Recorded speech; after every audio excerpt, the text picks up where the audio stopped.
Hello' everyone সকলোকে মই সুজিত কুমাৰ নাথে আৰু এটা আমাৰ সাম্প্ৰতিক ঘটনাৱলী অৰ্থাৎ কাৰেণ্ট এফেয়াৰ্ছৰ সিৰিজলৈ স্বাগতম জনাইছোঁ আৰু আমি প্ৰত্যেক সপ্তাহে দেওবাৰে ৰাতিপুৱা আপোনালোকৰ ওচৰলৈ মই আহোঁ আৰু আপোনাৰ লগত আলোচনা কৰোঁ আমি যোৱা সপ্তাহটোত হৈ যোৱা যিবিলাক ইম্পৰ্টেণ্ট ঘটনাৱলী সেই ঘটনাৱলীখিনিৰ পৰা যিখিনি ইম্পৰ্টেণ্ট পৰ্চন আছে যিবিলাক আপোনাৰ APSC হওক যিকোনো গ্ৰেড 3 এক্সাম হওক আসাম পুলিচ হওক এছিষ্টেণ্ট ইঞ্জিনিয়াৰিং হওক APSC প্ৰিলিমছ হওক প্ৰত্যেকটো পৰীক্ষাতে যিবিলাক আহিব পাৰে সেইখিনি এটা সেশন মই আপোনালোকৰ কাৰণে লৈ আহোঁ আৰু গতিকে আজিও আমি এতিয়া যোৱা সপ্তাহটো মাৰ্চ 30ৰ পৰা এপ্ৰিল 5লৈকে বহুত কেইটা ইমপ্ৰুভমেন্ট হৈ গ'ল তো আমি অকল নিউজটো নপঢ়ি আমি গোটেই ইনডেপথ এনালাইসিসটো পঢ়ো তাৰ লগত জড়িত প্ৰত্যেকটো ষ্টেটিক পইণ্ট পঢ়ো পলিটি হওক হিষ্ট্ৰী হওক জিওগ্ৰাফি হওক যাতে আপুনি কাৰেণ্ট টপিকখিনি চাই যাব পাৰে আৰু পৰীক্ষাত চাব ষ্টেটিক পাৰ্টটোৰ পৰা বেছি আহে কিন্তু গতিকে ভিডিওটো আমি আৰম্ভ কৰিছোঁ আৰু ভিডিওটো আৰম্ভ কৰাৰ আগতে কম মোৰ নাম সুজিত কুমাৰ নাথ হয় মই আপোনালোকক প্ৰত্যেক সপ্তাহে দেওবাৰে কাৰেণ্ট এফেয়াৰ্ছ সিৰিজ দি আহিছোঁ আগৰখিনি যদি আপোনালোকে চোৱা নাই কাইণ্ডলি এবাৰ চাই ল'ব পাৰে ডেছক্ৰিপশ্যনত মই প্লেলিষ্টটোৰ লিংক দি থৈ দিম মই জানুৱাৰী মাহৰ পৰা প্ৰত্যেক সপ্তাহে দি আহিছোঁ তাৰ উপৰি প্ৰত্যেক সপ্তাহে যিখিনি মই আপোনালোকক কাৰেণ্ট এফেয়াৰ্ছ ভিডিও দিওঁ তাৰ PDF টো কমপ্লিটলি ফ্ৰীত আমাৰ মেথছ এণ্ড ফিজিক্স হাব এটা এপ আছে তাতে আপুনি পাই যাব তাৰ উপৰি আপুনি যদি এইখিনিৰ ওপৰত MCQ প্ৰেক্টিছ কৰিব বিচাৰে মক টেষ্ট হিচাপে জাষ্ট ₹99ত আপুনি মক টেষ্টটো জয়েন হৈ ল'ব পাৰে আমাৰ এপতে পাব গৈ পেলাই মক টেষ্ট কোৱেশ্যনত গ'লে আপুনি ডাউন ল'ব পাৰিব আৰু অকল 99 দিলে এবাৰ দিলে হ'ল মানে মাহে নহয় আপুনি জানুৱাৰী মাহৰ পৰা এতিয়ালৈকে পাই যাব প্ৰত্যেক সপ্তাহৰ MCQ কোৱেশ্যনখিনি প্ৰত্যেক সপ্তাহে আমি 25টা MCQ দিওঁ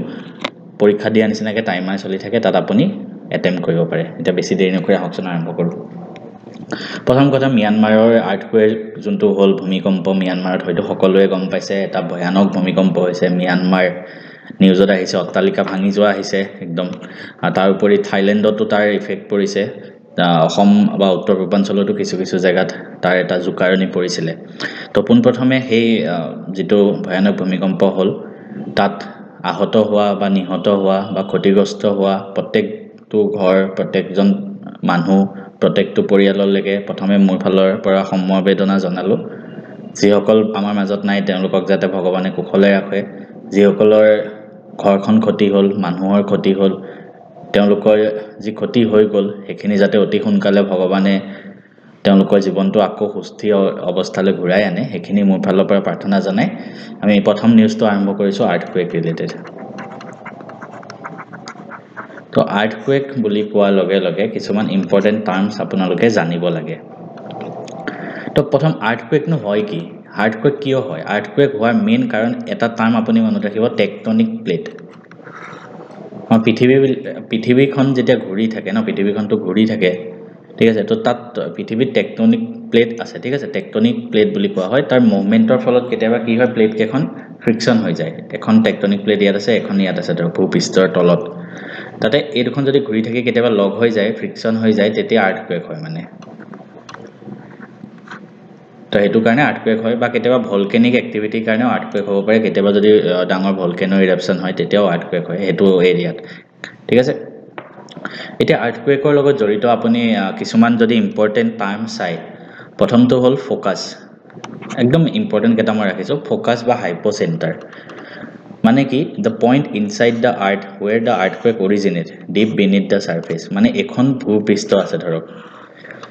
কিন্তু পৃথিৱী এখিনি জায়গাত আমি আছো এই মাটিৰ পৃষ্ঠত কিন্তু তাৰ তলতো বহুত জায়গা আছে তো ইয়া একদম মেইন তলত য'ত আৰ্থকুৱেকটো অৰিজিনেট হয় হেতু কোৱা হয় ফোকাস মন থাকিব আৰু তাৰ এক্সাক্ট ওপৰত ভূপৃষ্ঠ যোনটো এৰিয়াত মানে আৰ্থকুৱেকটো অনুভূতি হয় বেছিকৈ আৰ্থকুৱেক তাত হয় তো হেতু জায়গা কোৱা হয় এপিসেন্টাৰ হেতু কাৰণে কোৱা হয় না আৰ্থকুৱেকৰ এপিসেন্টাৰ ইয়াত হ'ল এপিসেন্টাৰ বুলি কয় ফোকাস বুলি নকয় ফোকাসটো মাটিৰ তলত থাকে আৰু এপিসেন্টাৰ মানে সেই এৰিয়াটো য'ত মানুহ আছে মানে the point on the earth surface directly above the focus usually the most affected area হেতু কোৱা হয় কি এপিসেন্টাৰ ঠিক আছে মনত ৰাখিব তারপরে seismic waves that carry the energy released during an earthquake and cause ground shaking মানে earthquake যেতিয়া হয় টেকটনিক প্লেটৰ ঘৰখনৰ ফলত তো যেটো এনাৰ্জি হয় ন সেই এনাৰ্জিটো এটা ওয়েভৰ মাজেৰে যায় হেতু কোৱা হয় seismic wave তাৰ ফলতে earthquake মানে বিয়পি পৰে ঠিক আছে ম্যাগনিটিউড মেগনিটিউড মানে মাপ এই measure of the earthquake size বা এনাৰ্জি কিমান এনাৰ্জি ৰিলিজ হ'ল সেইটো সচৰাচৰ ৰিক্টাৰ স্কেলত কৰা হয় আৰু ইন্টেন্সিটি কিমান ইন্টেন্স কিমান গভীৰ আছিল আৰ্থকুৱেকটো সেইটো মেজাৰ কৰা হয় MMI scale modified মাৰ্কেলি intensity scale ঠিক আছে মনত ৰাখিব ইন্টেন্সিটিটো হেডাল স্কেলত মেজাৰ কৰা হয় MMI modified মাৰ্কেলি intensity scale next নিউজটো আহিছো আমি ষ্টাৰ্টআপ মহাকুম্ভ ভাৰত চৰকাৰ এটা ইনিচিয়েটিভ হয় ষ্টাৰ্টআপ মহাকুম্ভ মহাকুম্ভটো হৈ আছিল প্ৰয়াগৰাজত সকলোৱে দেখিছে নিউজত তো এতিয়া ষ্টাৰ্টআপৰো মহাকুম্ভ কৰি দিছে তো ষ্টাৰ্টআপ মহাকুম্ভ প্ৰথম কথা যেতিয়া এনেকুৱা নিউজ চাব কোড হৈছে হেতু চাব কোড হৈছে Bharat Mandapam new Delhi first point এটো কোড হৈছে আপোনালোকে নিজে নোটছ বনালে বেছি ভাল কাৰেন্ট এফেয়াৰ্স চাই যাওঁতে নিজে নোটছ বনাবলৈ চেষ্টা কৰিব কোনটো মিনিষ্ট্ৰীয়ে কৰিছে ministry of tribal affairs second point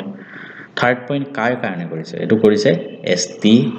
এন্টাৰপ্ৰেনাৰ সকলৰ বাবে ঠিক আছে শেডিউল ট্ৰাইব যিসকল আছে যিসকল এন্টাৰপ্ৰেনাৰ লোক আছে ব্যৱসায়ী আছে তেওঁলোকৰ কাৰণে এটো কৰা হৈছে আৰু এটো অন দা অকেজন অফ জনজাতীয় গৌৰৱ দিৱস জনজাতীয় গৌৰৱ বৰ্ষ celebrating 150th anniversary of ভগৱান Birsa Munda prominent tribal leader মানে এগৰাকী ট্ৰাইবেলৰ লিডাৰ আছে বিৰছা মুণ্ডা তেখেতৰ স্মৃতিতে জনজাতীয় গৌৰৱ দিৱসও পাতা হয় আৰু এবাৰ মানে 150তম এনিভাৰ্সাৰী চলি আছে তেখেতৰ 150তম বিৰছা মুণ্ডাৰ তো হেতু সুযোগতে মানে ষ্টাৰ্টআপ মহাকুম্ভ পাতা হৈছে এসটি লোকসকলৰ কাৰণে ট্ৰাইবেল এফেয়াৰ্ছৰ মিনিষ্ট্ৰীয়ে কৰিছে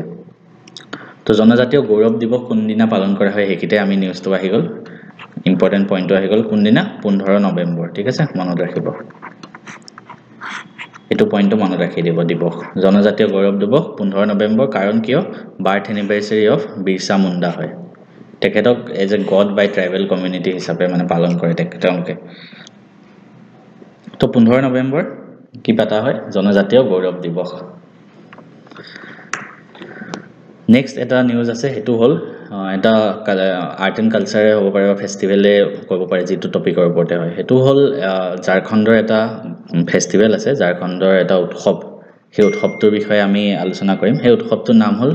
সাৰহুল ফেষ্টিভেল কি নাম সাৰহুল আপোনালোকে এই ছবিখন দেখিছে হেনেকুৱা সাৰহুল ফেষ্টিভেল তো পৰীক্ষাত যদি আহে সাৰহুল ফেষ্টিভেল কোড হয় প্ৰথম কথা আমি কোড লিখিম ঝাৰখণ্ড ঠিক আছে তো আমি এটো পঢ়োতে আমি কি কেনেকৈ পঢ়িম চাব মই যেনেকৈ আপোনালোকৰ কাৰেন্ট এফেয়াৰ্স পঢ়াইছো তেনেকৈ পঢ়ি যাব বা নিজেও যদি পঢ়াৰ হেবিট বনাই চাও কাৰেন্ট এফেয়াৰ্স নিজে পঢ়াটো বেষ্ট নিউজটো পঢ়িলে তাৰপিছত তাৰ লগত ষ্টেটিক পৰ্চনখিনি নিজে বিচাৰিলে কিন্তু যাৰ সময় নাই তেওঁলোকে ইয়াৰ পৰা চাব পাৰে প্ৰথম কথা কাৰ মাজত হয় আদিবাসী সকলে পালন কৰে কোট পালন কৰে ঝাৰখণ্ডত তাৰ ফেষ্টিভেলটোৰ নাম কি সাৰহুল ফেষ্টিভেল ইয়াত কি কৰা হয় চাওকচোন যিবিলাক শাল গছ আছে ন শাল গছ অসমীয়াত কোৱা হয় শাল সেই শাল গছক তেওঁলোকে পূজা কৰে শাল গছক তেওঁলোকে কি বুলি পালন কৰে জানেনে সৰনা মা the deity who protect village from natural calamities মানে তেওঁলোকে শাল গছক দেৱতা হিচাপে পূজা কৰে দেৱী হিচাপে পূজা কৰে সৰনা মা বুলি মানে তেওঁলোকে বিশ্বাস কৰে যে সেই দেৱীয়ে তেওঁলোকক মানে যিকোনো প্ৰাকৃতিক দুৰ্যোগৰ পৰা তেওঁলোকক হাত হৰায় ঠিক আছে তো সাৰহুল যোনটো ফেষ্টিভেল হয় তাৰ মিনিংটো কি জানেনে worship of sal tree তো ইয়াত নামটোতে সোমাই আছে যেটো ফেষ্টিভেল সাৰহুল কোড হয় ঝাৰখণ্ডত তো হেতুৰ মিনিংটো হল শাল গছবিলাক পূজা কৰা মানে তো এইকেটা পইণ্ট আপোনালোকে মনত ৰাখিব শাল গছবিলাক পূজা কৰে নেক্সট অলপ আগত আমি যোনটো পঢ়ি আহিলো মণিপুৰত যেটো দুৰ্ঘটনা হল তাৰ কাৰণে আমাৰ ভাৰতে যিবিলাক নেইবাৰিং কান্ট্ৰিজ আছে তাত ওচৰ চুবুৰীয়া ৰাষ্ট্ৰবিলাকত যেতিয়া কিবা বিপদ হয় আমাৰ ভাৰতে সদায় সাহায্য আগবঢ়ায় আগতেও আমি দেখিছো তো এবাৰো আমাৰ ভাৰতে যেহেতু মিয়ানমাৰ ইমান ডাঙৰ এটা ভূমিকম্প হল তাতো সাহায্য আগবঢ়াব আৰু সেই অপাৰেচনটোৰ নাম কি অপাৰেচন ব্ৰহ্ম বহুত ইম্পৰ্টেন্ট হয় কিন্তু ইয়াৰ আগতে চাগে এটা এপিএসসিত আহিছিলে তেতিয়া কোভিডৰ টাইম চলি আছিল ভাৰতে কি মানে কৰিছিলে হেতু কি যোনটো ইনিচিয়েটিভ লৈছিলে হেতু নাম কি তো এবাৰ অপাৰেচন ব্ৰহ্ম দিছে নামটো সব নামটো কেনেকৈ মনত ৰাখিব হৈছে ক'ত মিয়ানমাৰক আগতে কি বুলি কোৱা হয় ব্ৰহ্মদেশ বুলি কোৱা হৈছিলে আমি সৰুতে পঢ়িছো তো হেতুৰ পৰাই ব্ৰহ্মদেশৰ পৰাই অপাৰেচন ব্ৰহ্ম এনেকৈ মনত ৰাখিব এপিএসসিৰ সিসেটৰ কাৰণে প্ৰিপাৰেচন কৰি আছে নেকি এই ভিডিঅ'টোত মই আপোনালোকক জনাম যে আমাৰ সিসেটৰ কোৰ্সটো যেটো লৈ আহিছে তাত কি কি থাকিব আৰু কেনেকৈ জয়েন কৰিব এই আমাৰ এপিএসসি সিসেটৰ কোৰ্সটোত আপোনালোকে লাভ কৰিব মেথছৰ 30টা চেপ্টাৰ বাই প্ৰায় 30টা ভিডিঅ'ত মই লেকচাৰ দিম গোটেইকেইটা ভিডিঅ'ত আপুনি গোটেই মেথছৰ কোৰ্সটো খতম কৰিব পাৰিব মই নিজে মেথছত অলপ ভাল হয় মেথছত মই মেট্ৰিকত 100 পাইছিলোঁ অল আছাম হাইয়েষ্ট আৰু হাই ছেকেণ্ডেৰীটো ষ্টেট হাইয়েষ্ট পাইছিলোঁ 99 তাৰ উপৰি মই JEE NDA ক্ৰেক কৰিছিলোঁ ফাৰ্ষ্ট এটেম্পটত I was a B Tech in NIT Silchar তাৰপিছত মই 3টা বেংকিং জব ক্ৰেক কৰিছিলোঁ 6 মান্থৰ ভিতৰত একো কোচিং নোহোৱাকৈ গতিকে মোৰ মেথছৰ লগত বা ৰিজনিঙৰ লগত টাৰ্মছটো ভাল হয় সেইটো কাৰণে মই CSETৰ কোৰ্চটো আপোনালোকৰ বাবে লৈ আহিছোঁ ইয়াত মেথছৰ 30টা চেপ্টাৰ পাব তাৰোপৰি ৰিজনিঙৰ 5টা চেপ্টাৰ পাব 5টা আগতে অহা কুৱেশ্যন পেপাৰবিলাক চাই পেলাই মই বনাইছোঁ তাৰোপৰি পাব ইংলিছৰ ৰিডিং কম্প্ৰিহেনশ্যন কেনেকৈ কৰিব লাগে এই গোটেইখিনি বস্তু আপুনি জাষ্ট বৰ্তমান সময়ৰ কাৰণে 399 প্লাছ GST চলি আছে অলপ দিনৰ পিছত দামটো বাঢ়ি যাব হয়তো তো যিমান জলদি পাৰি লৈ লওক এই ভিডিঅ'টো যদি পিছত চাই আছে তেতিয়া হয়তো দামটো বাঢ়ি যাব পাৰে তো বৰ্তমান সময়ত আজি ভিডিঅ'টো মই বনাই আছোঁ 5 তাৰিখে তো আজি সময়ত দামটো কমি আছে তো এতিয়া লৈ ল'ব পাৰে ভিডিঅ' কোৰ্চটো কেনেকৈ ল'ব ডেছক্ৰিপশ্যনত মই লিংকটো দি থৈ দিম তাত গৈ আপোনালোকে ক্লিক কৰি জইন হ'ব পাৰে বা আপুনি মেথছ এণ্ড ফিজিক্স হাব এপটো আমাৰ ডাউনলোড কৰিব এই এপটোতে পাব গোটেইখিনি মেথছ এণ্ড ফিজিক্স হাব এপত গৈ আপুনি কোৰ্চটো পাব ইয়াৰ উপৰি এই কোৰ্চটোত মই মক টেষ্ট দিম এই মক টেষ্ট আপোনালোকে চেপ্টাৰ ৱাইজ পাব মানে PDF নহয় হা এক্সামত যেনেকৈ কৰিব লাগে টাইমাৰ চলি থাকিব ধুনীয়াকৈ এক্সাম এনভাইৰনমেণ্ট লগাই তাত আপুনি ক্লিক কৰি গৈ থাকিব প্ৰত্যেকটো চেপ্টাৰ খতম হ'ব আমি মক টেষ্ট দিম গোটেইখিনি আপুনি পাই যাব তাৰ উপৰি UPSCত আগতে অহা CSETত যিখিনি প্ৰশ্ন আছে সেইখিনি মই আপোনালোকক সলভ কৰি দেখাম কেনেকৈ পৰীক্ষাত কম সময়ত কৰিব লাগে শৰ্টকাট কি এপ্লাই কৰিব লাগে গোটেইখিনি বস্তু আপোনালোকে পাই যাব জইন কৰিবৰ কাৰণে মেথছ এণ্ড ফিজিক্স হাব এপত যাওক তাতে গৈ ফাৰ্ষ্টতে পাব what are you looking for এনেকৈ ৰেজিষ্টাৰ কৰিব যদি নাজানে ডেছক্ৰিপশ্যনত লিংক দি থৈ দিম চাই ল'ব তাৰপিছত তাত ক্লিক কৰিলে APSCটোত ক্লিক কৰিব APSCত ক্লিক কৰি আপুনি CSETৰ কোৰ্চটো পাব তাত পে নাও কৰিব গুগল পে দি পে কৰিব পাৰে ফোন পে দি পেটিএম দি পে কৰিব পাৰে ডেবিট কাৰ্ড দি পে কৰিব পাৰে নেট বেংকিং দি কাৰোবাৰ যদি সমস্যা হয় কিবা মোক কমেণ্ট কৰিব খালি এই কোৰ্চটো আপুনি লৈ লওক CSETৰ কাৰণে একো টেনশ্যন ল'ব নালাগে মই আছোঁ মই সকলোকে সহায় কৰিম ঠিক আছে তো এই নামটো খালি মনত ৰাখিলে হ'ল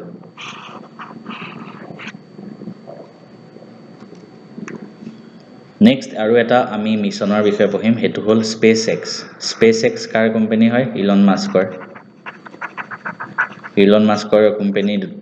ফেমাস কোম্পানী টেসলা আৰু SpaceX এটা প্ৰাইভেট কোম্পানী হয়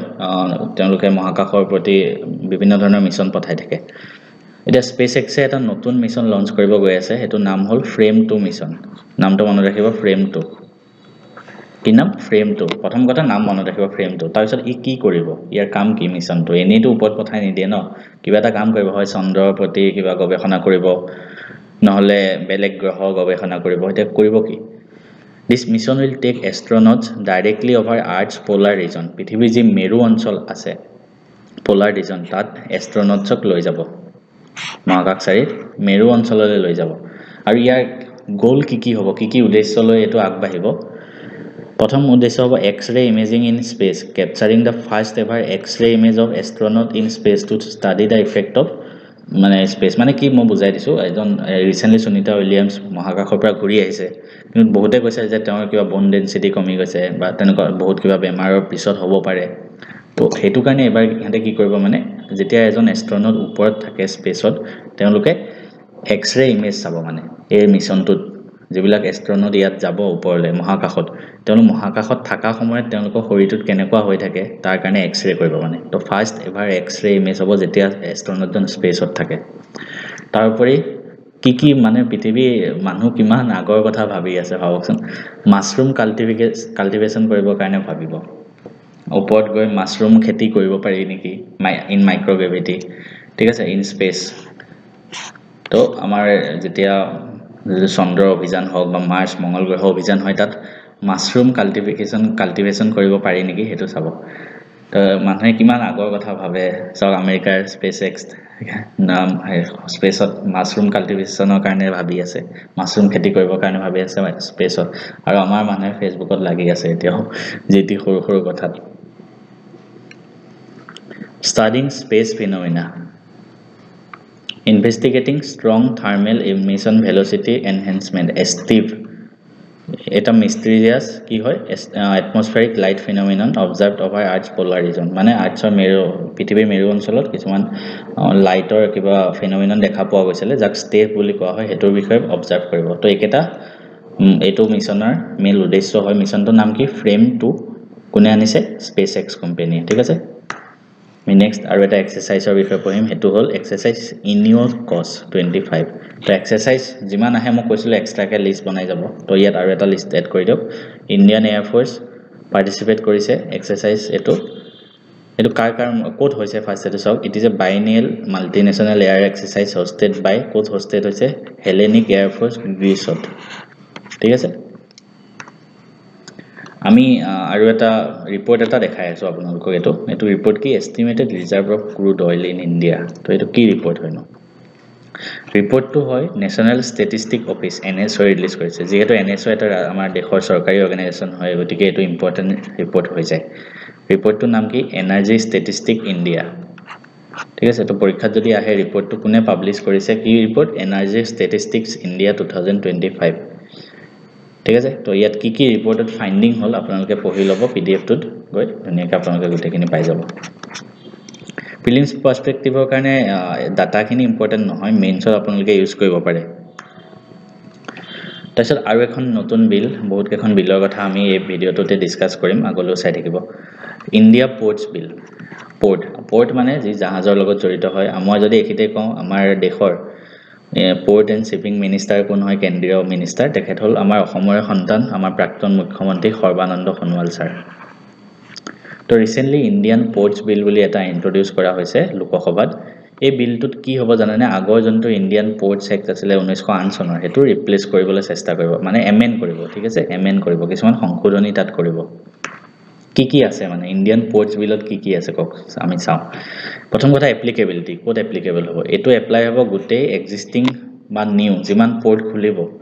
গুটেই বিলাকত navigable river vessel within port limit and aircraft using port water যিবিলাক এয়াৰক্ৰাফট পোৰ্ট ৱাটাৰ ইউজ কৰে হেখিনিত এবিলাক এপ্লিকেবল হ'ব ইয়াৰ আন্ডাৰত এটা এস্টাবলিশ কৰা হ'ব মেৰিটাইম ষ্টেট ডেভেলপমেন্ট কাউন্সিল কি হ'ব MSDC maritime state development council maritime মানে যেগদি সামুদ্ৰিক নামটো দেখাইছে সামুদ্ৰিক তো মানে মেৰিটাইম ষ্টেট ডেভেলপমেন্ট কাউন্সিল কোনে খুলিব বাই সেন্ট্ৰেল গভৰ্নমেন্ট চেয়াৰম্যান কোন হ'ব তাৰ union port and shipping minister জনগৰাকী মানে সৰ্বানন্দ সোণোৱাল বৰ্তমান তাৰ চেয়াৰম্যান হ'ব MSDC তাৰ উপৰি এস্টাবলিশ কৰা হ'ব এটা ষ্টেট মেৰিটাইম বোৰ্ড ইয়াৰ উপৰি এটা ষ্টেট মেৰিটাইম বোৰ্ড খোলা হ'ব প্ৰত্যেকখন ষ্টেটতে government for effective management of port বাকি পোৰ্ট গভৰ্নেন্স ষ্ট্ৰাকচাৰটো কেনেকুৱা হ'ব ইয়াত মই দেখাই দিছো এটা হলটো MSDC যোনটো সেন্ট্ৰেল লেভেলত খোলা হ'ব তাৰ চেয়াৰম্যান কোন হ'ব যোনগৰাকী ইউনিয়ন মিনিষ্টাৰ থাকে পোৰ্ট এণ্ড শিপিং তাৰ উপৰি এটা বোৰ্ড খোলা হ'ব ষ্টেট মেৰিটাইম বোৰ্ড তো ফাংচন কি হ'ব ইয়াত মই লিখি দিছো আপোনালোকে গুটেকেটা পঢ়ি ল'ব তাৰ উপৰি এটা খোলা হ'ব DRC district dispute resolution committee ঠিক আছে ইয়াত কি হ'ব by state for educating the dispute related to port and shipping related বহুত মানুহৰ বহুত কাজিয়া পেচাল কমপ্লেইন ডিসপিউট হৈ থাকে তো হেতু কাৰণে কি খোলা হ'ব এটো under dispute resolution committee appointment of port officer দিয়া হ'ব যে পোৰ্ট অফিচাৰ কিছুমানক এপইন্ট কৰা হ'ব যত ইনক্লুড কৰা হ'ব কেনেকুৱা মানুহ conservator health officer who oversee operation enforce laws and manage safety and handle health issues ঠিক আছে তারপরে সেফটি এন্ড পলিউশন কন্ট্রোল করা হবে পোর্ট এন্ড শিপিং জাহাজত যেহেতু প্রদূষণ হোৱাৰ সম্ভাৱনা বহুত থাকে তো port must provide facilities for vessel waste as per international convention ঠিক আছে মানে যেবিলাক ওয়েস্ট হয় যেবিলাক আৱৰ্জনা ওলাই হেখিনি যাতে ভালকে আৱৰ্জনাবিলাক নিষ্কাশন কৰিব পাৰে যাতে প্ৰদূষণ নহয় তো তাৰ কাৰণে সেফটি এন্ড পলিউশন কন্ট্ৰোলৰ ক্ষেত্ৰতো এই বিলখনৰ আধাৰত গুৰুত্ব দিয়া হ'ব তো এইখিনিতে আমাৰ বিলখন খতম হৈছে তাৰ পিছত আমি আৰু এটা নতুন নিউজলৈ আগবাঢ়িছো জাপান এই ৰিসেন্টলি মই আপোনালোকক কৈ আছিলো হ্যাঁ আপোনালোকে যিমানবিলাক নিউজত দেখ পাই ন প্ৰত্যেক বিলাকৰে নিজে এটা হেবিট কৰিব মানে কাউন্ট্ৰি আৰু খনৰ নাম ক্যাপিটেল আৰু কাৰেন্সি কি চলে কাউন্ট্ৰি ক্যাপিটেল কাৰেন্সি CCC এটো মনত ৰাখিব কাৰণ এতিয়া জাপানত এটো নিউজ হৈছে জাপানৰ কাৰেন্সি কি ইয়েন জাপানৰ ক্যাপিটেল কি কমেন্ট কৰিবচোন আপোনালোকে নিজে বিচাৰিব হেনেকে ঠিক আছে তো প্ৰত্যেকখন যিমান বিলাক আপোনালোকে নিউজত দেখি থাকে প্ৰত্যেকৰ লিষ্ট বনাই গৈ থাকক ক্যাপিটেল কাৰেন্সি আৰু কাউন্ট্ৰি খনৰ নাম সব ডিএমইত আহিছে মানে ডিএমইত মই আহিব বুলি কৈছিলো আহিছে তেনেকুৱা তো জাপান ডিএমইত আহিছিলে যিকোনো পৰীক্ষাত আহিব তো ইণ্ডিয়া আৰু জাপানে লোন এগ্ৰিমেন্ট কৰিছে 191.736 বিলিয়ন জাপানীজ ইয়েন তো একিতে ইয়াতে আছে ইয়েনটো This funding aims to support 6 diverse projects under Japan's official development assistance. Japan 6টা প্ৰজেক্টত ভাৰতত সহায় কৰিব কি 6টা প্ৰজেক্ট প্ৰথমটো হ'ল তামিলনাডু ইনভেষ্টমেন্ট প্ৰমোশন প্ৰগ্ৰাম ঠিক আছে এই এমাউন্টটো আপোনালোকে মনত নাৰাখিলেও হ'ল Delhi Mass Rapid Transport System Project Delhi Data Transport Chennai Sea Water Project এটা তাৰপিছত Project for Capacity Enhancement for Effective Forest Management এটা তাৰপৰে Assam State Aquaculture Promotion and Livelihood Improvement Project মানে অসমৰ মীন পালন হেকিন বা পশুপালনৰ ক্ষেত্ৰত জাপানে সহায় কৰিব গতি অসম যেহেতু আছে আমাৰ কাৰণে ইম্পৰ্টেন্ট হৈ যায় পিএসসি এবিলাকত এটো প্ৰশ্ন আহি যাব পাৰে তাৰপৰে পাঞ্জাবত দিব এটা বায়োডাইভাৰ্সিটি এন্ড ন্যাচাৰাল ৰিসোৰ্সেস কনজাৰভেশন প্ৰজেক্ট গুটেকেটা জায়গাতে আছে তামিলনাডু দিল্লী চেন্নাই তাৰছত এটা ফৰেষ্টৰ কাৰণে তাৰছত অসম আৰু পাঞ্জাব দেখে ইম্পৰ্টেন্ট হৈ যায় নিউজটো চাই লব ভালকে ঠিক আছে India and Russia at a joint exercise hall naval exercise মানে navy ঠিক আছে তো India and Russia hall joint naval exercise নামটো হল ইন্দ্ৰা নামতে সোমাইছে ইন্দ মানে ইন্ডিয়া আৰ এ মানে ৰাশিয়া ধৰি ললো ঠিক আছে গটিকে এক্সাৰসাইজৰ লিষ্ট ডাঙৰ হৈ গৈ আছে বনাই গৈ থাকক আহিব কিন্তু 14th নম্বৰ এডিশন হল ইন্ডিয়া আৰু ৰাছিয়াৰ মাজত হল নামটো কি ইন্দ্ৰা প্ৰথম কেতিয়া হৈছিল এটো দি দিছো ইম্পৰ্টেন্ট মানে এটো বহুত ডাঙৰ এক্সাৰসাইজ হয় এটো কাৰণে 2003 হৈছিল প্ৰথম 2003 মই প্ৰথম হেৰি গৈছো স্কুল গৈছো মানে অংকুৰ শ্ৰেণীত মই 4 বছৰ হৈছে তেতিয়া মই 99 ৰ 20 অক্টোবৰত জন্ম তাৰপিছত মই 4 বছৰ নহওঁতে মই স্কুল গৈছো এটো কাৰণে মানে মোৰ বেটছত সবতকে সৰু মই মেট্ৰিক পাস কৰোঁতে মোৰ লগৰ সব সৰু মানে মই সৰু মুতকে সব ডাঙৰ হাই সেকেন্ডাৰীটো মুতকে সব ডাঙৰ এতিয়া বাৰু সোনকালে জব পাই গলো এতিয়াতো বাৰু মই সৰুৱে হম আমাৰ অফিসতো মই সবতকে সৰু তেনেকুৱা আৰু ৰাছিয়াৰ পৰা কি চিপ আহিছে একেখন নাম আৰু ইন্ডিয়াৰ কি চিপ আছে Rana and Kuthar along with the P8I maritime patrol aircraft তাৰছত ইউনেস্কো এটা ৰিপৰ্ট পাবলিশ কৰিছে নামটো কি education and nutrition learn to eat well এটো ৰিপৰ্ট মানে এটো ৰিপৰ্টত ষ্টাডি কৰা হৈছে যেবিলাক গভৰ্নমেন্ট স্কুল আছে যত মিড ডে মিল দিয়া হয় তাত কিমান ইমপ্ৰুভমেন্ট হৈছে এটোৰ ওপৰত ষ্টাডি কৰা হৈছিল মেইন ৰিপৰ্টটোৰ নাম কোনে পাবলিশ কৰিছে আৰু যেহেতু আমি নতুন অৰ্গানাইজেচন মানে পুৰণা অৰ্গানাইজেচন বাৰে পঢ়িয়ে থাকো তো আমাৰ কাম কি হ'ব ইয়াতে ইয়াৰ হেডকোৱাৰ্টাৰ ক'ত আছে এটো চোৱা ইয়াৰ হেডকোৱাৰ্টাৰ ক'ত আছে পেৰিছ ঠিক আছে তাৰপিছত এটা গ্লোবাল কনফাৰেন্স হৈছে এয়াৰ পলিউশন এন্ড হেলথৰ ওপৰত The second global conference on air pollution and health কোনে হোস্ট কৰিছে World Health Organization WHO most important organization হয় ঠিক আছে আমি WHO বিষয়ে আগতে পঢ়িছো এটো WHO হেডকোৱাৰ্টাৰ ক'ত আছে কওকচোন জেনেভা আৰু WMO ৰো আছে World Meteorological Organization এটা গ্লোবাল কনফাৰেন্স যোনটো হৈছে এয়াৰ পলিউশনৰ হেতু ক'ত হৈছে জানেনে কাৰ্টাজেনা এটা মনত ৰাখিব তাৰছত এটা স্মাইল প্ৰগ্ৰাম আছে এটো নিউজত আহিছিল স্মাইল প্ৰগ্ৰাম স্মাইল মানে হাঁহি দিয়াটো নহয় ঠিক আছে স্মাইল মানে ফুল ফৰ্মটো চাওকচোন কি দা স্ট্ৰেংথেনিং smile SMILE S for strengthening multimodal and integrated logistic ecosystem মানে আমাৰ প্ৰাইম মিনিষ্টাৰ এই বছৰ নহয় তা আগৰ বছৰ বাজেটটো মানে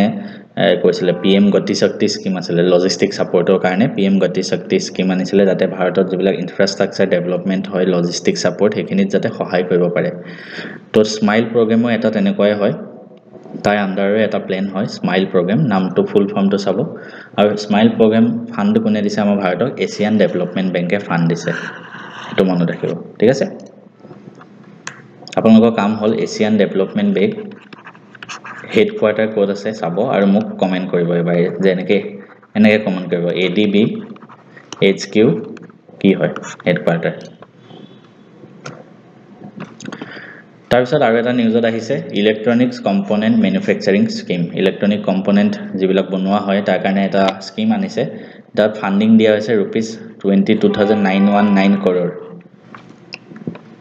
এই স্কিমটোৰ ফিচাৰ কি আছে মই দিছো মেইন ফিচাৰ কেটা দিছো আৰু it will provide differentiated incentive to Indian manufacturers tailored to overcome specific disabilities for various categories of component মানে মেইনলি কি জানেনে যিবিলাকে ইলেক্ট্ৰনিক ম্যানুফ্যাকচাৰিং কৰে তেওঁলোকক চৰকাৰে সাহায্য প্ৰদান কৰিব হেতু তাৰপিছত এটা ইম্পৰ্টেণ্ট নিউজ কাৰণ এটা আমাৰ নৰ্থ ইষ্টত হৈছে এটা নৰ্থ ইষ্টত নতুন স্পেচিছ এটা মানে ডিস্কভাৰ হৈছে তো যেতিয়া স্পেচিছ ডিস্কভাৰ হয় সায়েন্স এণ্ড টেকনলজি পাৰ্টটোৰ কাৰণে এপিএসসি প্ৰিলিমছ বা ইউপিএসসি বা এইবিলাকৰ কাৰণে ইম্পৰ্টেণ্ট হৈ যায় তো এটা স্পেচিছটোৰ নাম কি নামটো হ'ল চান্না নাচি এইটো দেখিছে ন এইটো আৰু এইটো ক'ত হেৰি পোৱা গৈছে মেঘালয়ৰ ফ্ৰেছ ৱাটাৰ ইক'চিষ্টেমত এইটো পোৱা গৈছে স্নেক হেড ফিছ ঠিক আছে এইটো স্পেচিছটো টাইপটো হ'ল স্নেক হেড ফিছ মানে সাপৰ মুখৰ নিচিনা মানে হেৰি ফিছটো নামটো চান্না নাচি মনত ৰাখিব ক'ত পোৱা গৈছে মেঘালয় তাৰপিছত এবাৰ অমিত শাহে হেৰিনা লোকসভাত কৈছিলে ওলা উবেৰৰ নিচিনা এটা নতুন এপ মানে চৰকাৰে বনাব ভালে কৰিছে ওলা উবেৰৰ মানে স্পেচিয়েলি এই ৰেপিডো এইবিলাকত বেছি মানে যেতিয়া মই নিজে গুৱাহাটীত থাকি নটিচ কৰিছোঁ মানে উবেৰ বা ৰেপিডত যেতিয়া আমি কাৰ বুক কৰোঁ ন তেতিয়া দামটো অলৰেডি বেছিয়ে দেখায় তেতিয়া ড্ৰাইভাৰে বেছি দাম নোখোজে মানে মই যিমান এক্সপেৰিয়েঞ্চ হ'ল 3 বছৰ ইয়াত থাকি বা তাৰ আগৰ পৰা যিমান এক্সপেৰিয়েঞ্চ হ'ল কিন্তু ৰেপিডো বা উবেৰত যেতিয়া মই বাইক বুক কৰোঁ ন বাইক বুক কৰিলে দামটো বেছি খোজে মানে ঠিক আছে তো সেইটো কাৰণে চৰকাৰে মানে এটা তাৰ অল্টাৰনেটিভ উপায় বিচাৰি আছে তাৰ কাৰণে চৰকাৰে সহকাৰ বুলি এটা হেৰি এপ উলিয়াব ওলা উবেৰৰ নিচিনাই চৰকাৰৰ এপ হ'ব সেইটো চিন্তা কৰি আছে তাৰপিছত এটা নতুন এটা মিছন আছিলে বহুত আগতে গাইয়া মিছন এইটো সায়েন্স এণ্ড টেকনলজি পাৰ্টৰে হয় ইম্পৰ্টেণ্ট হয় কোনে লঞ্চ কৰিছিল এইটো জানেনে ইএছএ মানে কি মানে ইউৰোপিয়ান স্পেচ এজেন্সি এইটো কনক্লুড হৈ গ'ল 2025ত এদিনা 2013 চনতে লঞ্চ কৰা হৈছিল 12 বছৰ আগতে যোনটো লঞ্চ কিয় কৰা হৈছিল জানেনে মিল্কি ৱে গেলেক্সিটোৰ কাৰণে ষ্টাডি কৰিবৰ কাৰণে তাৰপিছত এটা ইম্পৰ্টেণ্ট নিউজ আছে এইটো কিন্তু এইটো নিউজ হ'ল আবেল প্ৰাইজ ABEL এতিয়া আপোনালোকে দেখিছে নোবেল প্ৰাইজ দিয়া হয় চিকিৎসা ক্ষেত্ৰত ফিজিক্সতো দিয়া হয় কেমিষ্ট্ৰিটো দিয়া হয় লিটাৰেচাৰত দিয়া হয় শান্তিত দিয়া হয় পিছ কিন্তু মেথছত নিদিয়ে কিন্তু মেথছৰ যোনটো নোবেল প্ৰাইজ সেইটো ইকুইভেলেণ্টটো এটোক মানে ইকুইভেলেণ্ট বুলি কোৱা হয় আবেল প্ৰাইজ এটোক নোবেল প্ৰাইজৰ ইকুইভেলেণ্ট বুলি কোৱা হয় আৰু এবাৰ এবেল প্ৰাইজ ফৰ মেথমেটিক্স কাক দিয়া হৈছে জানে মাসাকি কাচিৱাৰা নামটো মনত ৰাখিবা ঠিক আছে এগৰাকী বিশিষ্ট গণিতজ্ঞ নামটো কি মাসাকি কাচিৱাৰা এবেল প্ৰাইজ তেখেতক দিয়া হৈছে নামটো মনত ৰাখিব তেখেত কোৰ হয় জাপানিজ আৰু এটা ইম্পৰ্টেণ্ট পইণ্ট হৈ গ'ল জাপানৰ কিহৰ কাৰণে দিয়া হৈছে এলজেব্ৰিক এনালাইসিস আৰু ৰিপ্ৰেজেন্টেশন থিওৰি দুটা হয় এই দুটাৰ ওপৰত দিয়া হৈছে ঠিক আছে এই এবেল প্ৰাইজ যোনটো হয় এই এবেল প্ৰাইজটো নাম কাৰ মানে পিছত দিয়া হৈছে জানেন নৰৱেৰ এগৰাকী মেথমেটিচিয়ান তেখেতৰ নাম আছিল নিলছ হেনৰিক এবেল তেখেতৰ নামত এই এবেল প্ৰাইজটো দিয়া হয় এটো 2002 চনৰ পৰা দি থকা হৈছে নৰৱে যখন কান্ট্ৰি তাৰ এজন মেথমেটিচিয়ান আছিল বিখ্যাত নিলছ হেনৰিক এবেল তেখেতৰ নামত প্ৰত্যেক বছৰে এবেল প্ৰাইজ দিয়া হয় আৰু 2022 চনত এবেল প্ৰাইজ পাইছে কোনে মাসাকি কাচিৱাৰা এগৰাকী জাপানৰ গণিতজ্ঞ হয় আৰু তেখেতে এলজেব্ৰিক এনালাইসিস আৰু ৰিপ্ৰেজেন্টেশন থিওৰিৰ বাবে এই এবেল প্ৰাইজটো পাইছে যিটোক আমাৰ নোবেল প্ৰাইজৰ ইকুইভেলেণ্ট বুলি কোৱা হয় তাৰপিছত নগাঁৱত দুটা মানে এনচিয়েন্ট হেৰি পাইছে history related in March 2025 an important archaeological discovery was made ক'ত পোৱা গৈছে নগাঁও দুটা মন্দিৰৰ ভগ্নাৱশেষ পোৱা গৈছে এটা হ'ল মানে ক'ত পোৱা গৈছে চাওক হাৰলং কুৰুবাটি ভিলেজ বৰগাঁও কামপুৰত পোৱা গৈছে মনত ৰাখিব কি পাৰ্ট পোৱা গৈছে হেতু অধিষ্ঠানা আৰু জাংঘা অধিষ্ঠানা মানে যোনটো বেস পাৰ্ট হয় মন্দিৰৰ আৰু জাংঘা মানে যোনটো ওয়াল পৰ্চন হয় মন্দিৰৰ হেতুটা পোৱা গৈছে কি পাৰ্ট পোৱা গৈছে হেতু কিন্তু বেছি ইম্পৰ্টেন্ট আপোনালোকে টেম্পল আৰ্কিটেকচাৰটো অলপ পঢ়ি ল'ব হা টেম্পল আৰ্কিটেকচাৰ এটো টেম্পল আৰ্কিটেকচাৰ মানে এটো নাগাৰা ষ্টাইল আছে চাগে নৰ্থ ইণ্ডিয়ান তো এটো ভালকে এবাৰ পঢ়ি ল'ব তাতে এখিনি বস্তু অধিষ্ঠানা আৰু জাংঘা এবিলাক গম পাই যাব কি হয় মানে ডিটেইলছত তাৰপিছত চিফ মিনিষ্টাৰ আমাৰ মামাই নতুন এটা ফাউন্ডেশন ষ্টোন দিছে এটো আমাৰ অসমৰ সেকেন্ড ৰ'পৱে অসমৰটো ৰ'পৱে এটা গুৱাহাটীত আছে সেকেন্ড ৰ'পৱেটো ক'ত হ'ব বিশ্বনাথ ঘাটৰ পৰা উমাটুমনি ৰিভাৰ আইল্যান্ডলৈকে উমাটুমনি দ্বীপলৈকে মানে বিশ্বনাথ ঘাটৰ সাইডে সেকেন্ডটো হৈছে মনত ৰাখিব তাৰ উপৰি অটোমেটিক ড্ৰাইভিং টেষ্টিং ষ্টেচনো সেই ডিষ্ট্ৰিক্টখনত লঞ্চ কৰিছে বিশ্বনাথ ডিষ্ট্ৰিক্টত সেকেন্ড ৰূপৱেটো হ'ব তাৰপিছত এটা নতুন আৰু এটা ইনিচিয়েটিভ ঠিক আছে আৰু এটা ইনিচিয়েটিভ লঞ্চ কৰা হৈছে এটো ইনিচিয়েটিভটো নামটো থাকি গল চাগে তো এনভায়ৰনমেন্ট ৰিলেটেড যে এটা ইনিচিয়েটিভ আছিল ঠিক আছে তো এটো পলিউশন কন্ট্ৰোল বোৰ্ড অফ আসামে লঞ্চ কৰিছে মানে অসমৰ যে টাৰ্গেট গ্ৰুপ হল এনভায়ৰনমেন্ট যি সকলে পঢ়ে মানে স্পেশালি বিএসসি আৰু বিটেক সিভিল কেমিক্যাল মেকানিক্যাল 60 ষ্টুডেন্টক সিলেক্ট কৰা হ'ব ঠিক আছে তো তেওঁলোকে এনভায়ৰনমেন্টৰ কাৰণে কাম কৰিব আমি ইয়াৰ পিছৰ নিউজখিনি চাইছো আহক নেক্সট এটা নিউজত আহিছে যে এটিএমত বুলে পইচা উলিয়ালে চাৰ্জ কাটিব মানে নিউজত চলি আছে মই যেহেতু মই নিজে আৰবিআইত জব কৰি আছো আৰু বেংকিং ৰিলেটেড ইনফৰমেশন বিলাক এট লিষ্ট অলপ ভালকে জানো বুলি মই নিজৰ কনফিডেন্ট আছে আমাৰ অসমৰ নিউজ চেনেল বিলাকতো এনে কিবা কিবি দি দিয়ে তো আই হোপ মই যিখিনি বুজাম এই টপিকটোৰ ওপৰত আপোনালোকে বুজি পাব প্ৰথম কথা নিউজটোত কি দিছে চাওক মই একেটা নিউজটো জেনুইন হয় তো ইয়াতে কি দিছে RBI to increase ATM withdrawal fees 23 for every transaction একেবাৰে ভুল প্ৰত্যেকটো ট্ৰানজাকশনৰ কাৰণে নহয় ঠিক আছে আপুনি এটিএমত গৈ পইচা উলিয়ালে 23 টকা কাটিব হেতু একেবাৰে নহয় এটো একদম ভুল কথা বস্তুটো হয় কি নিউজটো কি হয় মই নিউজটো ফাৰ্স্ট বুজাই লওঁ ঠিক আছে নিউজটো বুজাৰ আগতে আমি দুটামান কথা জানিব লাগিব আৰম্ভণিৰ পৰা ষ্টাৰ্ট কৰিছে এটো কাৰণে প্ৰথম কথা ন্যাশনাল ফাইনান্সিয়াল সুইচ কি হয় কোনবাই যদি নিউজ চেনেলৰ ৰিপৰ্টাৰে চাই আছে আপোনালোকে ভালকে বুজি ল'ব গোটেইখিনি কথা আৰু তাৰ পিছত আপোনালোকে গম পাব কি হয় ন্যাশনাল ফাইনান্সিয়াল সুইচ এনএফএস এটা এটিএম নেটৱৰ্ক হয় মানে কি আমাৰ দেশত বিভিন্ন জায়গাত এটিএম আছে আপোনাৰ নিজৰ এৰিয়াটো এটিএম আছে যৰ পৰা আপুনি পইচা উলিয়াব যায় ঠিক আছে এতিয়া আপুনি যে এটিএম বিলাক পইচা উলিয়ায় আপুনি যে এটিএম বিলাকৰ পৰা পইচা উলিয়ায় সব এটিএম এটা নেটৱৰ্কৰ লগত কানেক্ট হৈ থাকে ভাৰতৰ সব তো তাৰে এটা নেটৱৰ্ক হল এনএফএস ন্যাশনাল ফাইনান্সিয়াল সুইচ মই কোৱা নাই যে অকল ন্যাশনাল ফাইনান্সিয়াল সুইচে সব নেটৱৰ্ক কানেক্ট কৰে তাৰ উপৰি বেলেগ বেলেগ নেটৱৰ্কও আছে কিন্তু এটো ইণ্ডিয়াৰ সবতকৈ লাৰ্জেষ্ট এটিএম নেটৱৰ্ক হয় এনএফএস ঠিক আছে it connects ATMs of different banks so that customer can use any ATM not just their own bank মানে কি মানে আপুনি অকল এনেকুৱা নহয় কি আপুনি ধৰক এইচডিএফসি কাস্টমাৰ হয় আপোনাৰ একাউণ্ট আছে এইচডিএফসিত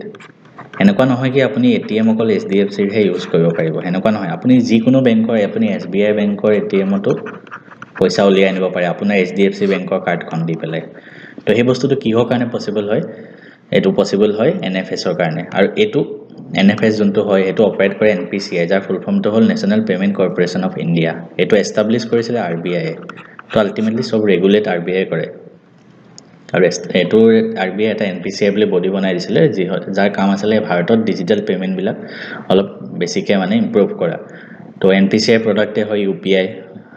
ভীম হেবিলাক গুগল পে হেবিলাক এনপিসিআই ৰে হয় আৰু এই বস্তু আলটিমেটলি ৰেগুলেট সবৰটো বাপ হেৰি হয় এটোই হয় আৰু এতিয়া মই কলো ন অলপ আগত আপোনাক আপুনি যদি এইচডিএফসি বেংকৰ আপোনাৰ কাৰ্ড আছে আপোনাৰ এইচডিএফসি বেংকত একাউণ্ট আছে তো আপোনাৰ কাৰ্ডখন কি হ'ব এইচডিএফসি বেংকৰ নহব জানো এইচডিএফসি বেংকৰ এটিএম ডেবিট কাৰ্ড হ'ব আৰু এটা বস্তু বহুতে ভুল কৰে মানে ভুলকে কয় এটিএম কাৰ্ড বুলি একো বস্তু নাই ডেবিট কাৰ্ড বুলি ক'ব এটো আজিৰ পৰা তো এই ডেবিট কাৰ্ডটো আপুনি লৈ গৈ হয় এইচডিএফসি বেংকৰ এটিএমটো উলাব পাৰে ঠিক আছে এটো এইচডিএফসি বেংকৰ এটিএম হয় আপুনি হেতু লৈ গৈ এসবিআই বেংকৰ এটিএমটো পইচা উলিয়াব পাৰে আপোনাৰ কথা যতে উলিয়ায় কিন্তু এটা চাৰ্জ থাকে চাৰ্জটো কেনেকুৱা ATM transaction fees the customer pays ATM transaction fees to his bank but only after the free limit crossed এনেকুৱা নহয় প্ৰত্যেকটো চাৰ্জত প্ৰত্যেকটো ট্ৰানজাকশনতে আপুনি পইচা দিব লাগে এটা লিমিট থাকে ফ্ৰী লিমিট হেতু পাৰ হোৱাৰ পিছতহে আপুনি পইচা দিব লাগে তো সেই লিমিটটোৱে ইনক্ৰিজ কৰিছে আৰবিআই সেই লিমিটটো ইনক্ৰিজ কৰিছে যে 1 মেৰ পৰা যে ATM transaction fee hike মানে কি the fee for ATM transaction after the free limit to শেষ হোৱাৰ পিছত আপোনাৰ আগতে 21 টকা কাটিছিলে এতিয়া 23 টকা কাটে এতিয়া ফ্ৰী লিমিটটো কিমান নহয় হেতু আমি জানিব লাগিব using own banks ATM 5 free transaction at their own banks free transaction means financial বা non financial দুইটা financial মানে আপুনি পইচা উলিয়াইছে non financial মানে আপুনি statement চেক কৰিছে হেতু transaction হিচাপে ধৰিব তো আপুনি নিজৰ বেংকৰ এটিএমত 5টা কৰিব পাৰে আৰু বেলেগ বেংকৰ এটিএমত 3টা ফ্ৰী ট্ৰানজেকচন কৰিব পাৰে যদি আপুনি মেট্ৰ' চিটিত আছে গুৱাহাটী তেনেকুৱা জেগাত বা 5টা কৰিব পাৰে যদি আপুনি নন মেট্ৰ' চিটিত আছে তেজপুৰ ডিব্ৰুগড় অসমৰ বেলেগ জিলাত যদি আছে 5টা কৰিব পাৰে তাৰ মানে কি মই ধুনীয়াকৈ আৰু এবাৰ বুজাই দিছোঁ আপোনাৰ ওচৰত কিহৰ কাৰ্ড আছে HDFC বেংকৰ কাৰ্ড আছে কাৰণ আপোনাৰ একাউণ্ট HDFCত আছে আপুনি এটিএমত গ'ল ঠিক আছে আপুনি আপোনাৰ ঘৰৰ ওচৰত আছে এটিএম দুটা আছে ধৰক এটা আছে HDFC বেংকৰ এটিএম এটা আছে SBI বেংকৰ এটিএম আপুনি নিজৰ বেংকৰ পৰা যদি পইচা উলিয়াই মাহটোত 5 বাৰলৈকে ফ্ৰী উলিয়াব পাৰিব ফ্ৰী কি কৰিব পাৰিব হয় পইচা উলিয়াব পাৰে কেছ নহলে মিনি ষ্টেটমেন্ট চেক কৰা হেতু ধৰিব হেতু কিন্তু ট্ৰানজেকচনতে ধৰিব তো এই দুইটা মিলি আপুনি মাহত 5 বাৰ ইউজ কৰিব পাৰে এটিএমটো আৰু আপুনি যদি গুৱাহাটীৰ বাহিৰে বেলেগ জিলাত আছে তেতিয়া SBIত আহিও আপুনি হেতু মাহত 5 বাৰ ইউজ কৰিব পাৰে ম্যাক্সিমাম ঠিক আছে টোটাল 5 টাইমছ কিন্তু আপুনি যদি গুৱাহাটীত আছে বা মেট্ৰত আছে তেতিয়া বেলেগ বেংকৰ যদি এটিএমত যায় তেতিয়া আপুনি মাহটোত 3 বাৰহে ইউজ কৰিব পাৰিব এটো ইয়াত লিখা আছে 3 free transaction in metro cities when using other banks ATM তো বস্তুটো মনত ৰাখিব আৰু আগতে 21 টকা আছিল জাস্ট এতিয়া এটো 23 টকা কৰি দিয়া হৈছে প্ৰত্যেকটো ট্ৰানজেকচনৰ হিমান কাটিব এনেকুৱা নহয় প্ৰত্যেকবাৰ এটিএমত গলে কাটিব যেতিয়া আপোনাৰ লিমিট পাৰ হৈ যাব 5 বাৰটো যেতিয়া পাৰ হৈ যায় তাৰ পিছতে কাটিব মাহত 5 বাৰ হে মনত ৰাখিব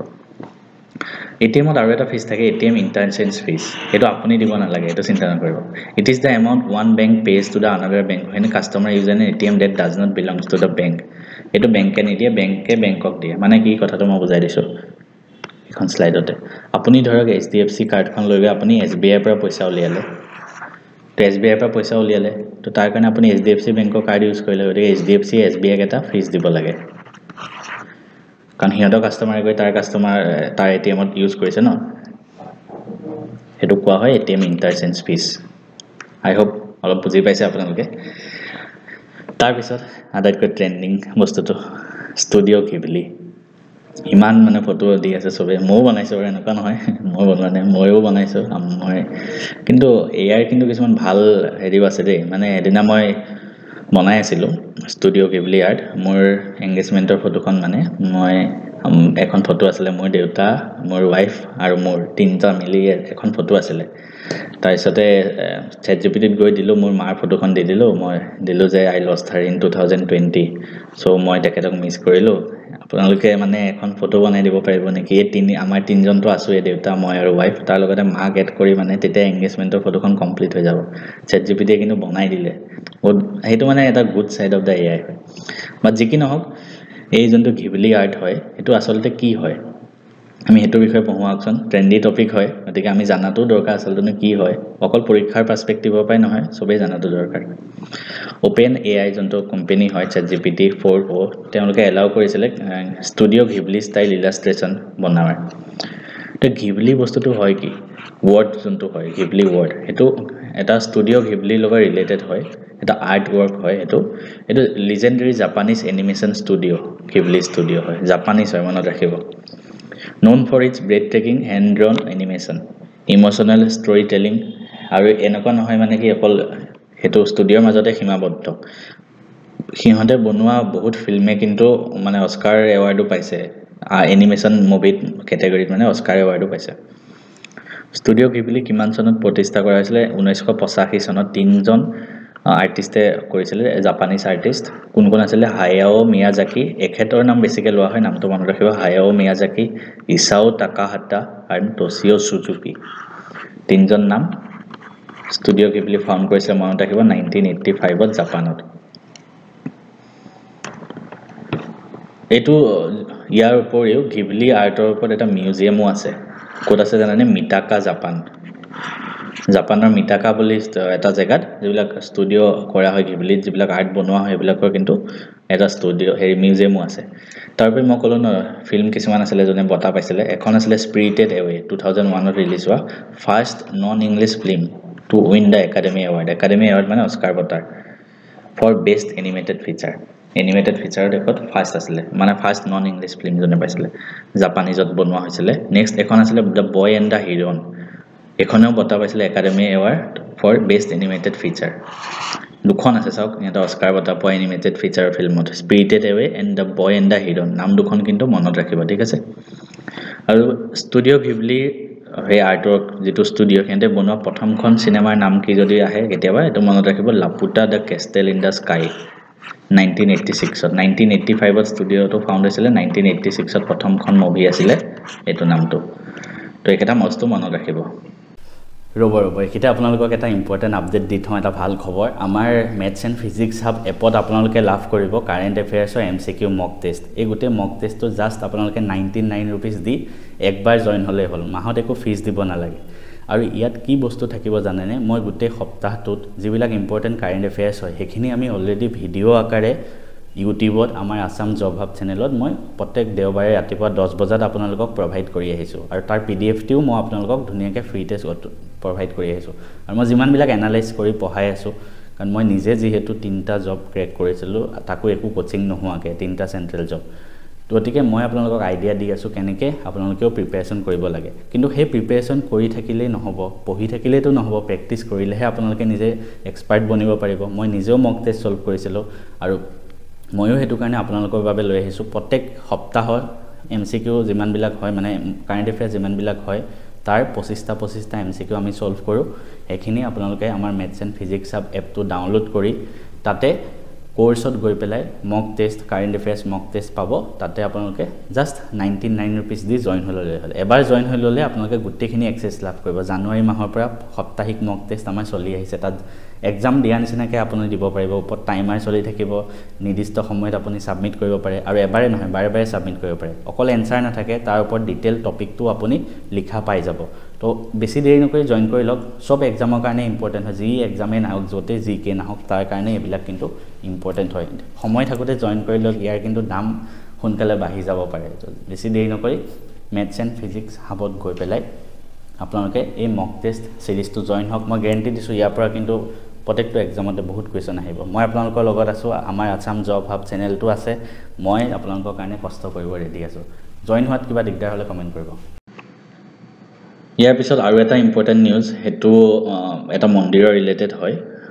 বুধগয়া নামটো হয়তো শুনিছে আপুনি বুধগয়া মন্দিৰ বিহাৰৰ তো এতিয়া বিহাৰত এটা মন্দিৰ যোনটো আছে তাৰ ৰিলেটেড কিছুমান ডিস্পিউট চলি আছে নিউজটো এনেকুৱা মানে কি বুদ্ধসকলৰো আছিলে তাত এতিয়া হিন্দু মানুহৰো মন্দিৰ হৈ গ'ল তো বুদ্ধ মানুহসকলে মানে অলপ সেইটো বিৰোধিতা কৰি আছে মন্দিৰটোত আচলতে কাৰ বেছি মানে স্বত্বাধিকাৰী থাকিব লাগে সেইটো লৈ তো আৰু সেইখিনি কথা বাৰু নিউজটোত চলি আছে আমি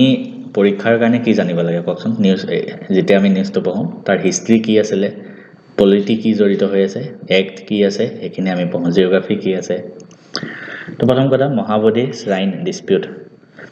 বুধগয়াত আছে মই ক'লোৱে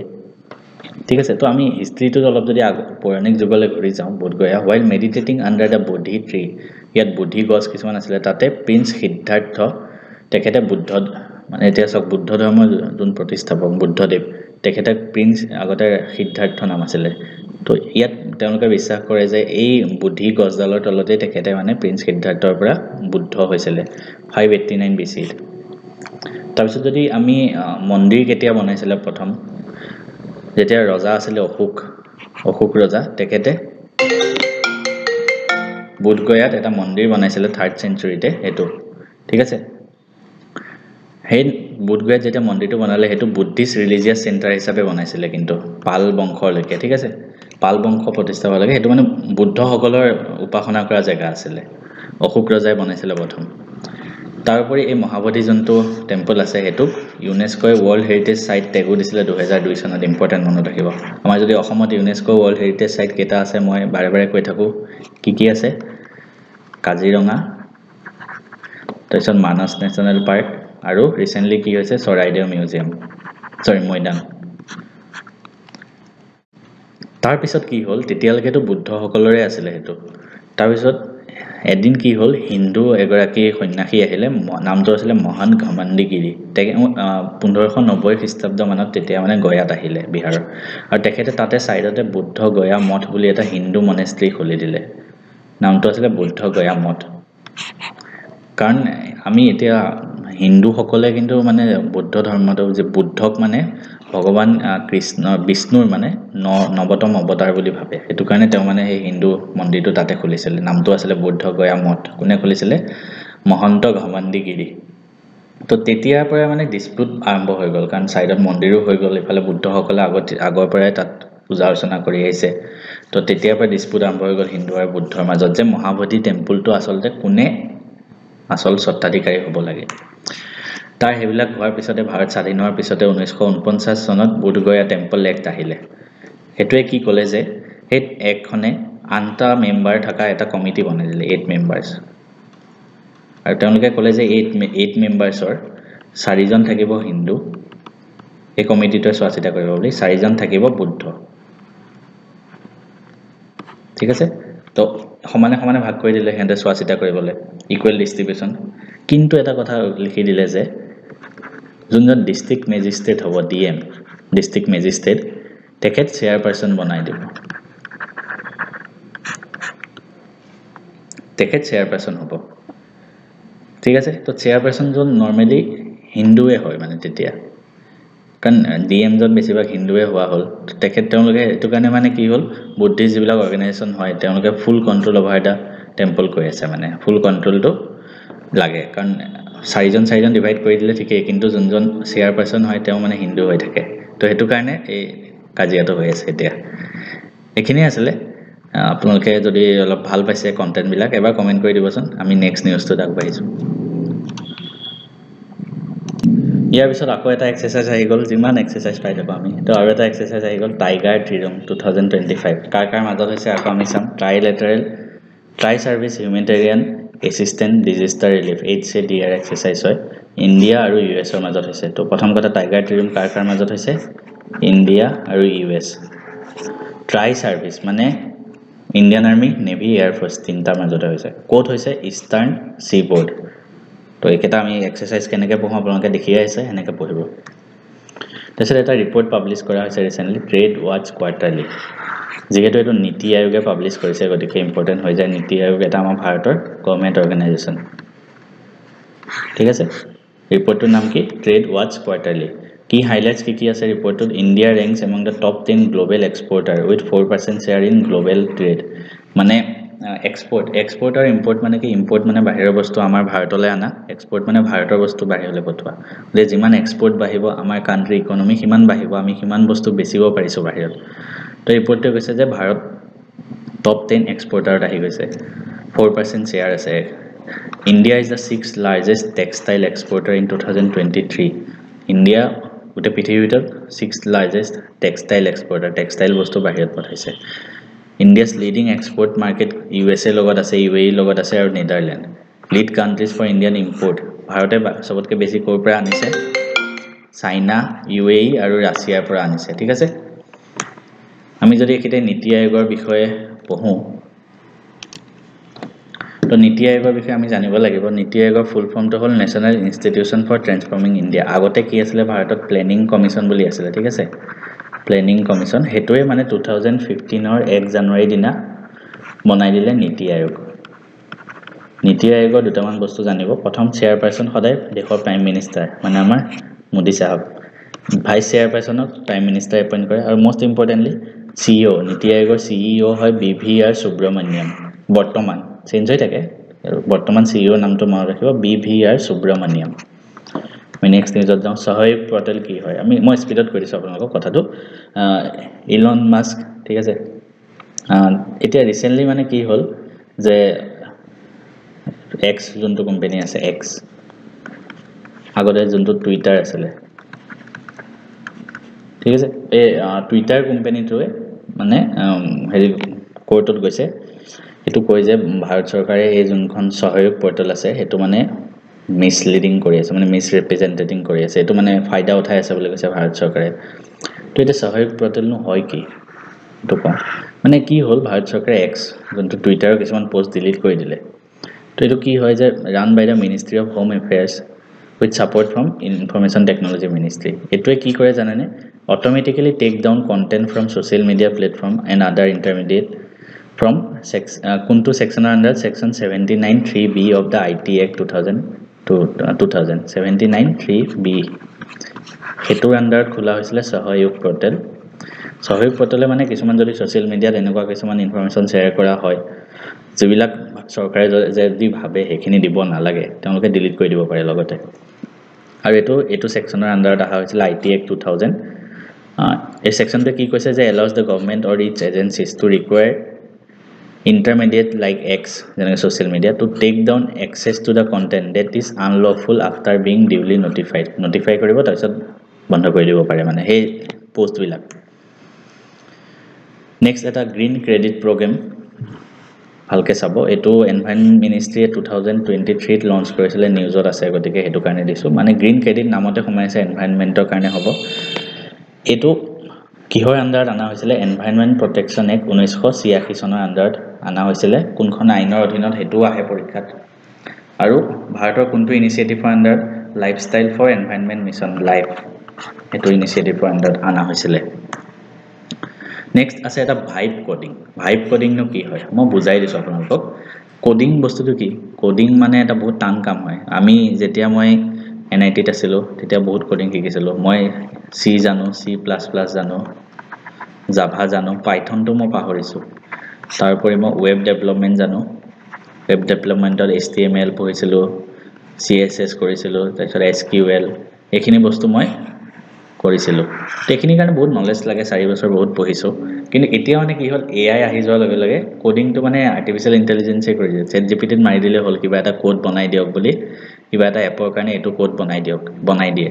সেই বস্তুটোকে ভাইব কোডিং বুলি কোৱা হয় মানে AI ইউজ কৰি কোডিং বনোৱা মানুহৰ কাম বহুত কমাই দিলে কিন্তু আলটিমেটলি তাৰ ফলত কি হৈছে জব কমি গৈছে প্ৰাইভেট সেক্টৰত আৰু এই টাৰ্ম ভাইব কোডিং প্ৰথম কোনে ইন্ট্ৰোডিউস কৰিছিল জানেনে সেই OpenAI ChatGPT জনজন কো-ফাউন্ডাৰ এনৰেজ কাৰ্পেন্থি তেখেতে এই টাৰ্মটো প্ৰথম ইউজ কৰিছিল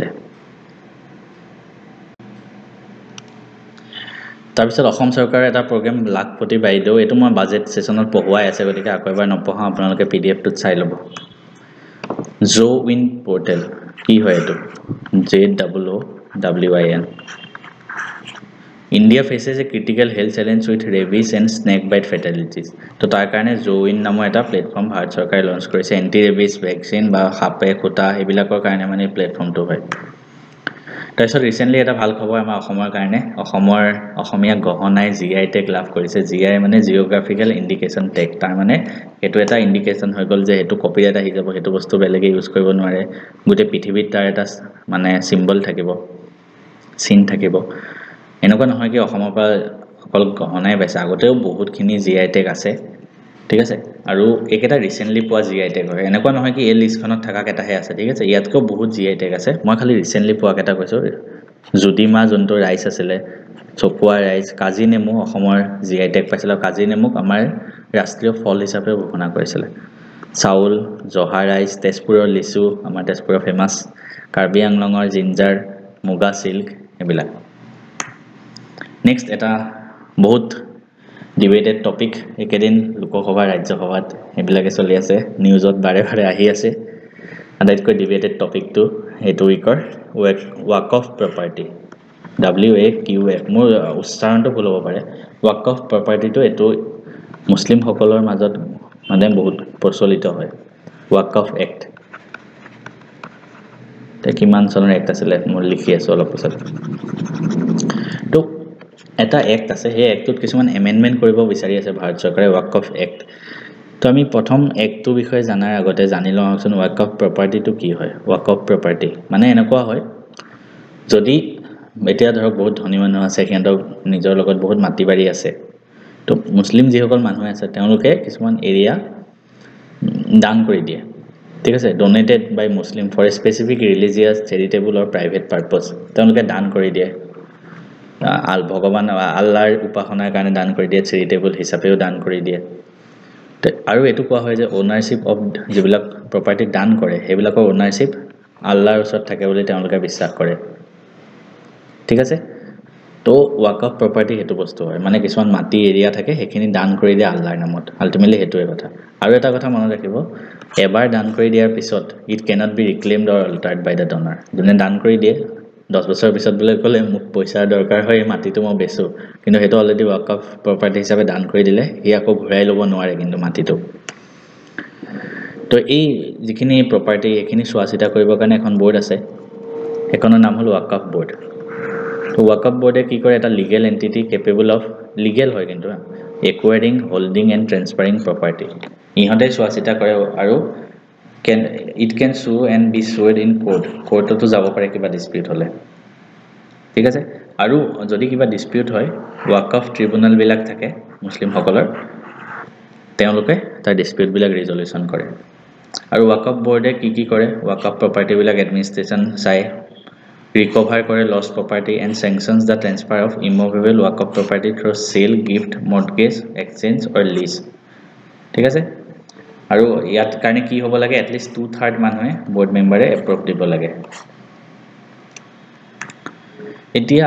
মেইন যোনটো নিউজ চলি আছে এটা এমেন্ডমেন্ট আনিব বিচাৰি আছে চৰকাৰে কি এমেন্ডমেন্ট আনিব চাওকচোন যাৰ কাৰণে বেছি মেইন কেটামান এমেন্ডমেন্ট আছে পাঁচটা মান যাৰ কাৰণে বেছি ডিসপিউট হৈছে প্ৰথমটো ট্ৰান্সপাৰেন্সি এণ্ড ডিজিটাইজেশ্যন কৰিব বিচাৰিছে যিমান বিলাক ওয়াকফ প্ৰপাৰ্টি আছে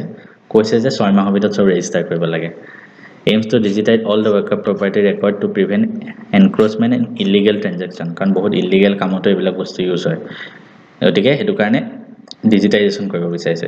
তাৰোপৰি restriction on waqf creation a person can establish a waqf only if they have been practicing muslim for at least 5 years চৰকাৰে এটো নিয়ম আনিব বিচাৰিছে যে তেখেতে যোৱা 5 বছৰ ধৰি মুসলিম হৈ থাকিব লাগিব তেতিয়া ওয়াকফ প্ৰপাৰ্টি হিচাপে দান কৰিব পাৰিব seeks to prevent fraudulent Waqf claims over disputed or public land এটো কাৰণে আনা হৈছে যে fraudulent claim কোনবাই কৰে ওয়াকফ প্ৰপাৰ্টি বুলি এটো কাৰণে তাৰপিছত যোনটো জয়েন্ট পাৰ্লিয়ামেন্টাৰী কমিটি আছে তেওঁলোকে এমেন্ডমেন্ট খিনি চালে আৰু তাৰ কিছুমান বস্তু তেওঁলোকে এপ্ৰুভ কৰিছে মানে বিলখন এমেন্ড কৰিবলৈ প্ৰথমটো হল ৰেজিষ্ট্ৰেচন ডেডলাইন 6 মাহ ৰেজিষ্ট্ৰেচন দিছিলে যে 6 মাহৰ ভিতৰত সব ওয়াকফ প্ৰপাৰ্টি ৰেজিষ্ট্ৰেচন কৰিব লাগে কিন্তু তেওঁলোকে ক'লে যে এক্সটেনশন দিয়া হ'ব যদি মানে এপ্লিকেশন দিয়ে জেনুইন ৰিজনত যে 6 মাহত আমি কৰিব পাৰো আমাক অলপ টাইম দিয়ক আমি ৰেজিষ্টাৰ কৰি লম তাৰোপৰি তেওঁলোকে কৈছে যে ডিসপিউট ৰিজল্যুশন বাই সিনিয়ৰ অফিচিয়েল আগতে কি আছিল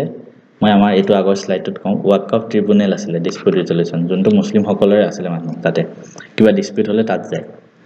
তো এটা চৰকাৰে কি কৈছে কিবা ডিসপিউট হলে এজন সিনিয়ৰ অফিচিয়েল এপইন্ট কৰি দিব ভাৰত চৰকাৰে The responsibility for deciding dispute between Waqf and government properties has been shifted from district collector to senior state level officer. মানে কি কৈছিলে আগতে কৈছিলে ডিসি হ'ব ঠিক আছে dispute resolution কিন্তু চৰকাৰে হেতু কৈছিলে তাৰ পিছত জয়েন্ট পাৰ্লিয়ামেন্টাৰী কমিটিয়ে হেখিনি অবজাৰ্ভ কৰিলে তাৰ পিছত তেওঁলোকে এপ্ৰুভ কৰিলে ডিস্ট্ৰিক্ট কালেক্টৰ হ'ব নালাগে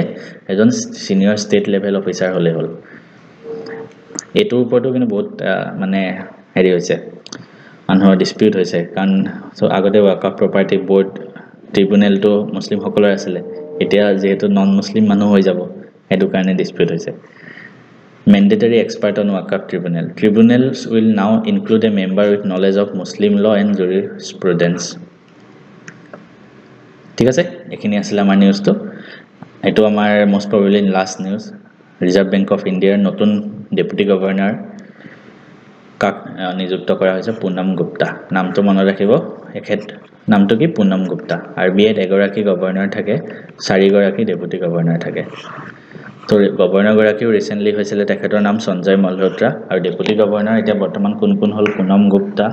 আগতে আৰু এম ৰাজেশ্বৰ ৰাও টি ৰবিশংকৰ আৰু স্বামীনাথন জে এইকেজন এটা 4 জন আছে এইকেজন ঠিক আছে RBI হিষ্ট্ৰী কথা যদি কম প্ৰথম এস্টাবলিশ হৈছিল 1 এপ্ৰিল 1935 চন ৰিসেন্টলি ফাউন্ডেশন দ হৈ গৈছে আৰু RBI 90 বছৰ কমপ্লিট কৰিলে আমাৰ এটো ৰিজাৰ্ভ বেংক অফ ইণ্ডিয়া 1934 আন্ডাৰত আনা হৈছিল প্ৰথম ইয়াৰ হেডকোৱাৰ্টাৰ কলকাতা আছিল 2 বছৰৰ কাৰণে কিন্তু 1937 ত মুম্বাইলে শিফট কৰা হ'ল বৰ্তমান ইয়াৰ হেডকোৱাৰ্টাৰ মুম্বাইত হয় ঠিক আছে তো এটা লাষ্ট নিউজ PDF টোত পঢ়িব গৰমত মানে অৱস্থা বেয়া হৈ গৈছে চন্দ্ৰপুৰত মানে ইণ্ডিয়াৰ ফাৰ্ষ্ট স্পেস ডেব্ৰিজ মনিটৰিং ৰাডাৰ খোলা হৈছে স্পেস ডেব্ৰিজ মানে কি যেবিলাক ওয়েস্ট হয় স্পেসত যেবিলাক ডেব্ৰিজ মানে ওয়েস্ট যেবিলাক বস্তু আৱৰ্জনা যেবিলাক হেবিলাকেটো পলিউশন কৰিব স্পেসটো কৰিব তো এটো কাৰণে স্বাস্থিতা কৰিব কাৰণে ইসৰো এটা প্ৰজেক্ট আছে নেট্ৰা ফুল ফৰ্মটো সব network for space object tracking and analysis তো চন্দ্ৰপুৰত এটা তাৰ চেণ্টাৰ খোলা হৈছে তাত ইছৰোৰ চেয়াৰমেনো আহিছে ভি নাৰায়ণন নামটো মনত ৰাখিব ভি নাৰায়ণন ইমানেই আছিলে আপোনালোকে PDF ডাউনলোড কৰিব পাৰে PDF ডাউনলোড কৰিবৰ কাৰণে মেথছ এণ্ড ফিজিক্স হাব বুলি মাৰিব গুগলত ডাউনলোড কৰিব এপটো সেই এপটোত ৰেজিষ্টাৰ কৰি আপুনি ওপৰতে পাই যাব এনেকে what are you looking for তাতে এইখিতে ফ্ৰী মেটেৰিয়েলছ বুলি পাব ফ্ৰী মেটেৰিয়েলছত ক্লিক কৰিলে কাৰেণ্ট এফেয়াৰ্ছত গ'লে আপুনি পাই যাব thank you so much subscribe কৰি দিব